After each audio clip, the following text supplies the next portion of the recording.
All right. Oh my gosh, that's where Howie went. All right, so at this point, this is what Oklahoma looks like. This is the twin territory time period. So you have Oklahoma Territory, and then you have Indian Territory.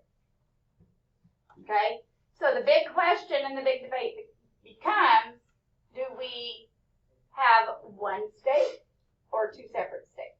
Do you think if we had the two states that we would be called, like our side, the Oklahoma Territory, would be called the gun state because it looks like a gun instead of a pan? Probably. Oklahoma, like if these had become two separate states, Indian Territory would be way better off than our half. Oh yeah. Because where's all the big oil fields? Yeah. Which is actually one of the reasons that we are one state. Because we became a state in 1907. The first major oil discoveries and the drilling began before that, like 1890s. So, do you think politicians are going to let the Indians keep all of the petroleum money? No. No, sir. So, that's a motivating factor. Money always is. All right, so December 16th, 1891, Oklahoma City hosts the first statehood convention. So this is the first group that gets together to discuss one single state out of the two territories. That's their proposal. Okay. They drafted an enabling bill, which is the kind of bill you have to write in order to apply for statehood to Congress. The U.S. House received the bill, but it doesn't pass. That happens quite a bit. Okay, you draft a bill, you submit it, it doesn't make it through the process in Congress, it gets kicked out. So, for 14 years, Congress is going to receive one or more bills calling for statehood every time they're in session. And the bills would either be for one single state or two separate states. There are all of these proposals being sent to Congress of what to do with these two territories. This meeting in 1891 was led by this guy, Sidney Clark. And he is one of the behind-the-scenes people for the Boomer movement. So he's been wanting this to happen for a while. E.P. McCabe, which we've talked about before, established Langston University. Okay, he's African-American, well-educated. He had served in Kansas as the state assessor. He founds the town of Langston. He advocates and advertises African Americans to come to Oklahoma Territory with the idea of if we become a majority, then we have voting power. If we become the main minority even, we have voting power. Okay? So kind of advocating a black state. By 1900, blacks make up about 8% of the total population. There are actually more blacks in Oklahoma Territory than there are Native Americans by 1900. Now, is that going to give them a voting power? No, because when we become a state, the first thing they're going to do is pass what are called Jim Crow laws. Laws that limit blacks' ability to vote and sets up segregation. That little link doesn't work. We'll do that later. All right, June 10th, 1896, Congress applies the Dawes Act allotment to Indian Territory without the tribal consent. So do they already have in mind this is going to be one state? It kind of looks that way, because why else would you start trying to divide up Indian Territory? Unless you were going to open it for settlement too. That guy looks like that one actor that has like the Sam Elliott. Yes, Sam Yeah. Elliott. All right, so the tribes know that they can't resist statehood any longer, so before something bad happens, they decide to get together and come up with an enabling bill for their own state. They wanted the state of Sequoia out of just Indian Territory. Okay? Pleasant Porter, who was the chief of the Creek Nation, is the one who gets all of this stuff organized and together. And William H. Murray, who's a white guy, that he's married to a Chickasaw woman, and he's a lawyer, okay? He is going to represent the Chickasaw because he he is considered a tribal citizen. He was a big advocate for Native Americans. I mean, he married into them. He is actually going to later be a governor of Oklahoma. Alfalfa Bill Murray, because he wore overalls. It's during the Depression. And he does kind of look like Sam Elliott. All right, so they proposed this. They even had a plan for dividing the land up into counties, and they named all the counties, okay, and trying to get this to pass. A lot of these county names are after congressmen in Washington, okay, kind of playing on ego a little bit. This is the seal that they proposed. Who's this guy up here at the top? George Washington. I Oh my can't gosh, see from Roland. this far away. Who is it? A child? Who created the syllabary for the Cherokee? Oh, Sequoia. Sequoia. Okay, so that's who they're naming the state after. Okay, so you've got Sequoia up here. You have representations of the 5 civilized tribes. Okay, so each one of these points of the star. They sent all of this information to Congress, hoping that before something else could get passed through Congress, they could become their own state so that they could have some say in what happens in their lives. Okay? Because history has shown how much say are they going to have if the federal government takes over. Like none, right? 0. Yeah. So they're trying to avoid that. The Hamilton bill is going to be the one that gets pushed through Congress, and it's going to be accepted. That's the one that is going to pass where we become one state. So in 1905, they sent Congress 7 bills to make the Twin Territories a single state were sent to Congress. This, you have 1 Sequoia state bill, you have 7 single state bills. So by sheer number, the Sequoia idea gets kicked to the back. And of the 7 bills that were sent, they passed the Hamilton bill, which became known as the Oklahoma Enabling Act on June 16, 1906. And this is what's going to pave the way to the Twin Territories becoming one state instead of 2 separate states. Which economically is better for us. Because, you know, your big businesses, your big towns, they're all, other than Oklahoma City, the rest of them would have been in Sequoia instead of Oklahoma. Tulsa becomes the oil capital of the world. And the tribes and the state of Sequoia would have gotten all that money. So, it wouldn't have been very good for us. Because that's where your population is the eastern half of the state. Of course, they get mad that we have more school money, and they try to steal our school money all the time. All right, so William H. Murray is chosen to preside over the Constitutional Convention. So you have to have representatives from all over, both territories, sent to Guthrie, okay? And they hold a Constitutional Convention. You got to get together, and you got to write a Constitution, and then the Constitution has to be approved by Congress, and then you're a state. So under his leadership, the Oklahoma Constitution was drafted, and the first thing they did was include segregation. They went so far as to define colored children as specifically black. So Native American children are considered white according to the law.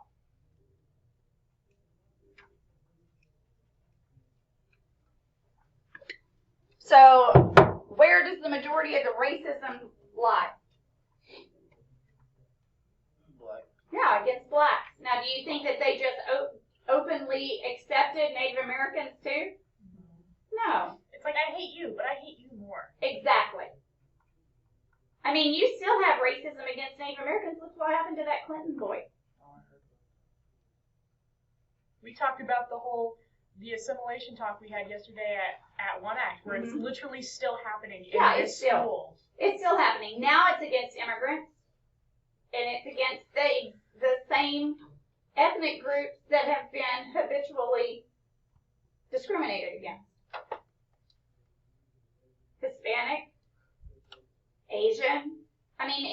it hasn't gone away, and until people start seeing each other as just people, instead of, oh, well, you're this, you're this, you're this, and until people quit calling themselves, well, I'm this, I'm this, I'm this, it's not going to stop. And in this community, when you, like this community specifically, like if you try to advocate for change, like, hey, this is not right, you get laughed at. People don't like change.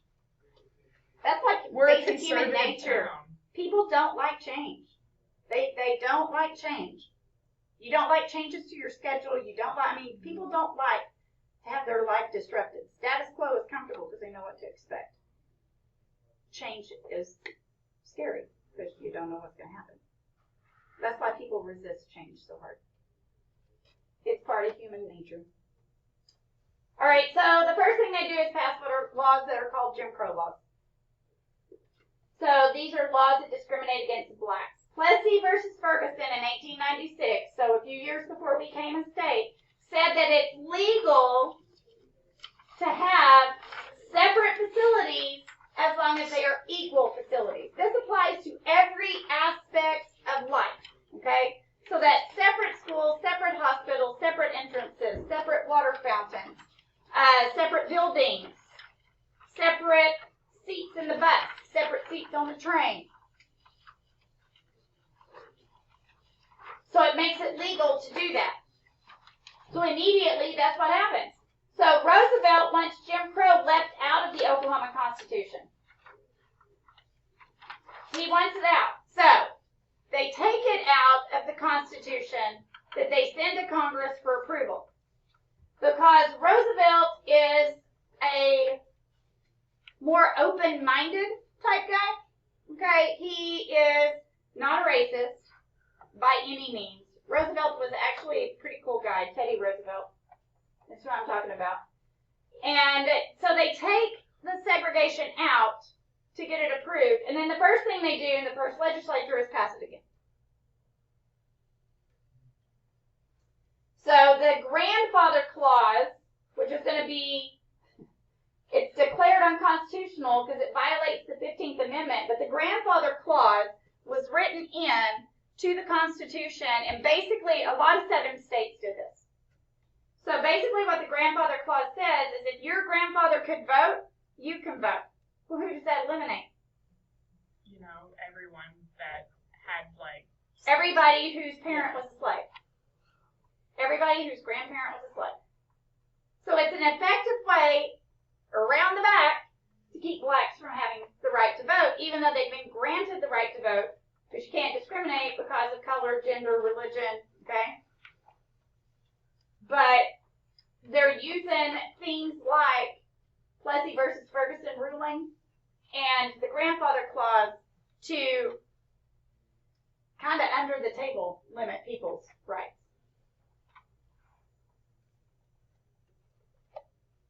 It's kind of like trying to find a loophole in the Constitution so that you can do what you want without violating the U.S. Constitution. Which is really pretty sad. That one group hates another group that much. For the why was it passed? Was it because it was a loophole kind of thing? Well, it was passed because the Constitution was passed because they took it out. No, I'm talking about we have like what was the grandfather clause? Why was it passed? The grandfather clause, it was passed to limit black voting. Yeah. Yeah. It's a way of getting around the Constitution and limit black voting. And it's specifically targeted to blacks.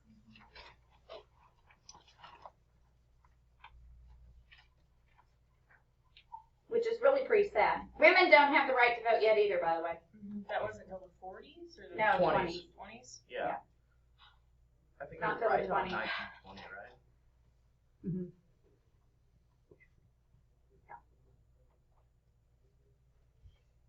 Women in Oklahoma could actually vote in local elections before national elections. Like they passed the right to vote within the state, but you couldn't vote in anything federal.